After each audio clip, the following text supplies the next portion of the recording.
Hi everyone, welcome back to my channel. तो आज के इस वीडियो में मैं आप लोगों के साथ शेयर करूंगी 2022 में मैंने कितने एग्ज़ाम्स दिए थे और उनमें से मेरा मतलब प्री क्लियर हुआ या फिर मेंस क्लियर हुआ या फिर क्या क्लियर हुआ।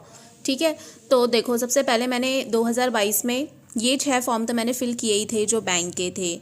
इसके अलावा मैंने एक फॉर्म और फिल किया था, बट मेरे को वो याद ही नहीं आ रहा। मतलब मैं एक साल में भूल ही गई वो कौन सा फिल किया था मैंने। आई थिंक मुझे बिल्कुल भी याद नहीं आ रहा वो ईपीएफओ था, पता नहीं कौन सा था, बट मेरा उसमें 1.5 नंबर कम था। मतलब 70s में उसकी कट ऑफ गई थी, मेरा 1.5 नंबर कम था उसमें। मुझे बिल्कुल भी ध्यान नहीं आ रहा वो कौन सा फॉर्म था, तो इस वजह से मैंने नोट डाउन भी नहीं किया। तो मैं आपको बता देती हूँ। सबसे पहले जैसे हम लोगों के आरआरबी के एग्ज़ाम्स होते हैं, तो मैंने आरआरबी पीओ भी फिल किया था, क्लर्क भी फिल किया था। तो आरआरबी पीओ क्लर्क मेरा दोनों का ही प्री नहीं हुआ था। ठीक है, उसके बाद फिर आईबीपीएस पीओ और आईबीपीएस क्लर्क की नोटिफिकेशन आई थी, तो आईबीपीएस पीओ भी फिल किया था, क्लर्क भी फिल किया था। तो आईबीपीएस क्लर्क का प्री मेरा नहीं हुआ था, पीओ का प्री हुआ था और मेंस भी मैं देने गई थी और मेंस का स्कोर मैंने आप लोगों के साथ शेयर किया था, तो आप लोगों ने देखा होगा कितने मेरे मार्क्स कम थे उसमें। ठीक है, और आईबीपीएस पीओ के क्वांट सेक्शन में मेरे बहुत कम थे। अगर आई थिंक वहाँ पर मैं अच्छा कर लेती तो मे बी इस बार मैं सिलेक्टेड होती। और उसके बाद फिर एसबीआई पीओ दिया था एंड एसबीआई क्लर्क दिया था। एसबीआई पीओ प्री ही नहीं हुआ था और एसबीआई क्लर्क प्री हुआ था और मेंस दिया था। तो इस बार अगर मैं बात कहूँ तो मैंने जो मेंस एग्जामिनेशन है ये मैंने 2 दिए हैं।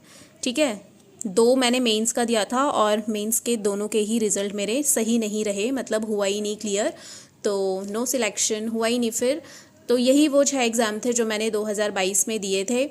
और 2023 जब आया तो एलआईसी एएओ एंड एडीओ जो हुआ था, तो वो दोनों फॉर्म मैंने फिल किए थे। तो एलआईसी जो एएओ था वो मैंने मतलब उसका मैं एग्ज़ाम देने गई थी, और जो एलआईसी एडीओ था उसका मैंने फॉर्म फिल किया था, लेकिन उसका एग्ज़ाम मैं देने नहीं गई थी। जैसे मैंने आपको बताया था, मैं बहुत बीमार थी, बीच में हेल्थ इश्यूज़ थे, इस वजह से मैं नहीं जा पाई। क्योंकि जो मेरा सेंटर था वो काफ़ी दूर था मेरे घर से, तो इतनी दूर ट्रैवल कर पाना बहुत ही मुश्किल था, क्योंकि वीकनेस बहुत थी, तो मैं इतनी देर तक नहीं बैठ सकती थी। और फिर मतलब पढ़ाई भी नहीं थी, तो फिर जब मैं मॉक टेस्ट वगैरह ही नहीं लगा रही थी तो स्पीड तो मेरी एकदम ख़त्म हो चुकी थी।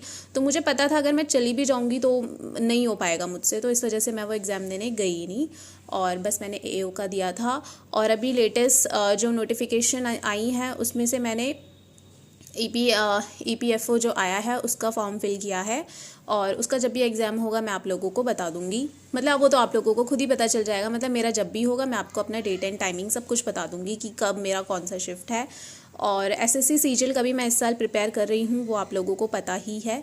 और बाकी कुछ और चीज़ें हैं जो मुझे आप लोगों के साथ डिस्कस भी करनी है। तो आगे स्टार्ट करने से पहले मैं आप लोगों के साथ एक कोर्स के बारे में डिस्कस करना चाहती हूँ। ये है गाइडली का बंडल पीडीएफ कोर्स। ठीक है, तो ये जो कोर्स है इसमें आपको फुल्ली प्रिपेयर कराया जाएगा, जो भी आप एग्ज़ाम की तैयारी कर रहे हो, जैसे बैंक है। ठीक है, तो इसमें डेली के टारगेट्स आपको दिए जाएंगे, वीडियो सोल्यूशन होगा इन केस जैसे आप कोई कुछ भी सॉल्व कर रहे हो, पजल सॉल्व कर रहे हो, डीआई सॉल्व कर रहे हो, आपको वो नहीं आ पा रहा, तो वहाँ पर वीडियो सोल्यूशन होगा जिससे कि आप लोगों को हेल्प मिल जाएगी। पीडीएफ भी आपको मिलेगी, क्विजेस तो आपको मिल ही रही हैं। और एक चीज़ और क्या है, जिसको जैसे हिंदी में प्रॉब्लम, इंग्लिश में प्रॉब्लम होती है, हिंदी में प्रॉब्लम होती है, तो दोनों लैंग्वेजेस इसमें अवेलेबल है, जिसमें आप कंफर्टेबल हो वो चूज़ करो और उससे प्रैक्टिस करना स्टार्ट करो। इसमें जैसे कि आपको दिख रहा होगा BR12 आप लोग कोड यूज़ करना, फ्लैट 70% ऑफ है, उसमें 12% और एक्स्ट्रा ऑफ है। 1 ईयर का ये कोर्स है। ठीक है, तो फिर वही है, मॉक टेस्ट भी आपको अवेलेबल रहेंगे, आपकी अच्छी खासी प्रैक्टिस हो सकती है। तो जो परचेज़ करना चाहते हैं वो बिल्कुल करें। तो चलिए फिर आगे वीडियो कंटिन्यू करते हैं।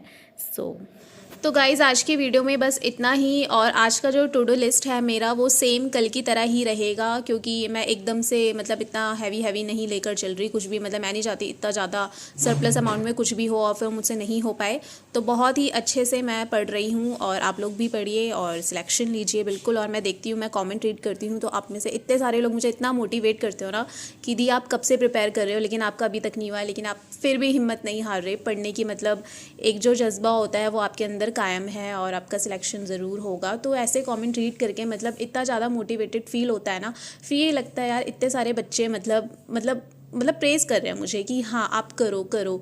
तो फिर ऐसे में पढ़ने का मतलब और डबल एफिशिएंसी हो जाती है। और फिर मुझे ऐसा लगता है कि जिस दिन मेरा सिलेक्शन होगा ना तो आप लोग भी बहुत खुश होंगे कि देखो ये लड़की कब से मेहनत करी थी और फाइनली इसका हो गया है। तो यही चीज़ जो होती है ना, ये दूसरों को भी मोटिवेट करती है और मुझे भी। इनफैक्ट मैं काफ़ी सारे मैंने मतलब पता है क्या होता है, क्या है, कुछ ऐसे होते हैं जिनका फर्स्ट अटैम्प्ट में क्लियर हो जाता है, कुछ ऐसे होते हैं जिनका सेकंड में होता है, थर्ड में होता है, लेकिन ऐसे बहुत सारे होते हैं जिनको बहुत टाइम लगता है। और जिनको बहुत ज़्यादा टाइम लगता है ना, उन लोगों को मतलब कोई कंसिडर ही नहीं करता। मतलब उन लोगों की ना मुझे ऐसा लगता है कुछ वैल्यू ही नहीं होती। काफ़ी सारे लोग, अच्छा इसका तो इतने साल में हुआ था, बट मुझे ऐसा लगता है आपको उन लोगों से मतलब एक सीख ये होनी चाहिए कि सबसे पहले तो उस इंसान का डिटर्मिनेशन है ना, मतलब इतने सालों तक मतलब उसने अपना माइंड सेट रखा हुआ था, नहीं इसी में सिलेक्शन लेना है तो इसी में सिलेक्शन लेना है। तो आई थिंक ये जो चीज़ है ये उस एक साल में जिस इंसान ने प्रिपेयर किया है उसके अंदर नहीं होती। और काफ़ी सारी चीज़ें होती हैं, मतलब बहुत चीज़ें मतलब हम लोग सीख लेते हैं। कॉम्पिटिशन एग्ज़ाम ऐसी चीज़ होती है ना जो एक एस्पिरेंट होता है ना उसको फुली प्रिपेयर्ड कर देता है लाइफ के हर मतलब कुछ भी अगर आप लोगों को कोई भी चीज़ से डील करनी पड़े ना, वो सारी चीज़ें आपके अंदर आ जाती है। मतलब आपके अंदर पेशेंस क्वालिटी आ जाती है, क्योंकि हम इतना एग्ज़ाम देते हैं, इतना सब कुछ देते हैं। जो हमारी फ्रस्ट्रेशन इरिटेशन होती है वो आपको पता है एग्ज़ाम्स को लेकर कितनी होती है, लेकिन फिर भी हम उसे कंट्रोल में रखते हैं। इतने फेलियर से हम लोग डील करते हैं, मतलब किसी का क्लियर नहीं होता, प्री नहीं हो रहा, मेंस नहीं हो रहा, लेकिन फिर से दोबारा से फिर से प्रिपेयर करते हैं। जो हमारे फेलियर्स होते हैं, ठीक है, उसे ओवरकम करके फिर से हमें एक मतलब होता है ना एकदम चलो अब एकदम फ्रेशली स्टार्ट करते हैं। तो ये जो चीज़ें होती हैं ये सब कुछ फेलियर के बाद ही एक जो इंसान होता है उसके अंदर आती है।